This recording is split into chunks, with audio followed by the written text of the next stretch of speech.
Hi guys, Andrea here. We are going to do a quick demo on how to use a Kabuki brush and some ProAiir. So I have a stand with my Kabukis. I have a mat and I have a non-porous plastic lid, and then I have all of my colors. Okay, so the first thing that you're gonna do is you're gonna grab one of your Kabukis. You're gonna figure out what color you want for your base coat. So I'm gonna go with this really pretty blue. I'm just spraying it on. And if I wanted to add just a drop of purple, I added that in. Then I'm gonna take my Kabuki, gonna work it all in, just like that. And I'm gonna start to apply. This would be awesome for a Smurf. Look at how fast that is. And you can tell as it starts to dry.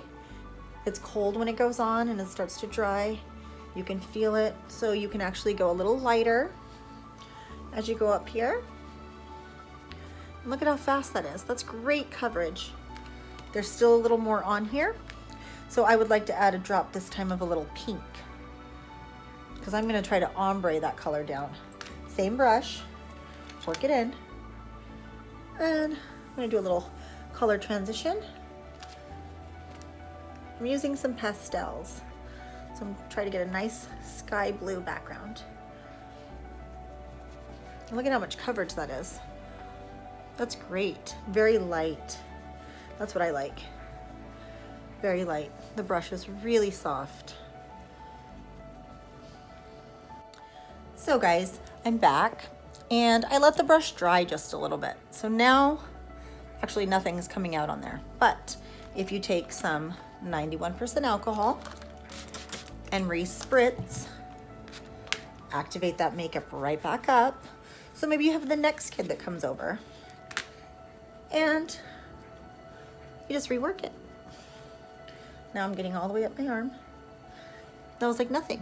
So that was my suggestion, maybe having a Kabuki brush for each color that you're gonna be using as a base. So I'm gonna try to blend again. I'm gonna go with this really pretty pink.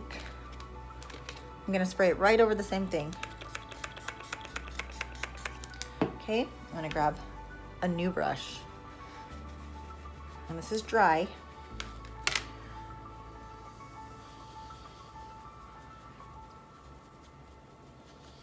Look at how pretty that coverage is.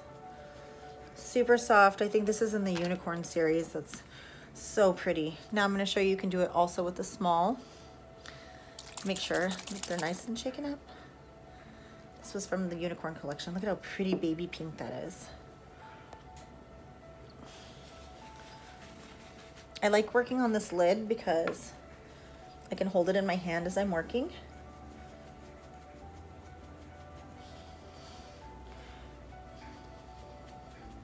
So now this one would be my pink brush. So I kind of ombre up. I went from a beautiful blue to a purple. But how quick is that? And then I just rest my brush over here. So I already have my blue and my purple, and then so forth. If I wanted to go right into green to do my knuckles and my fingers green, probably should take off my ring. Now because pink and green would make kind of a brown, I'm gonna flip it over, add a few drops of green, grab a green brush, work that in, go right down my fingers.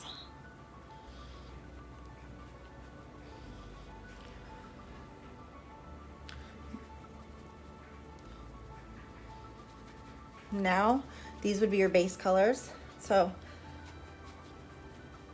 I'm gonna go for this kind of like magical mermaid look. Loving it. So if it starts to dry out a little bit, just give it a spritz and reactivate your makeup. No waste. It's okay to match it into there. I'm gonna do some flowers over the top of this line work, but I just wanted you to see how quick that is. And now I have brushes that have Kabuki brushes here that have makeup on them, and I'm just gonna rest them back where they were, and I can reuse them. Just spraying them back with alcohol, a little spritz. You can wipe this off again and use it. If you'd like to use a mat, you can definitely do that. I just like to work holding something, and I think with the Kabuki, as you circle it around, that'd be great. And with rainbow, thinking of using my rainbow soap to take it off after. Thanks guys for watching.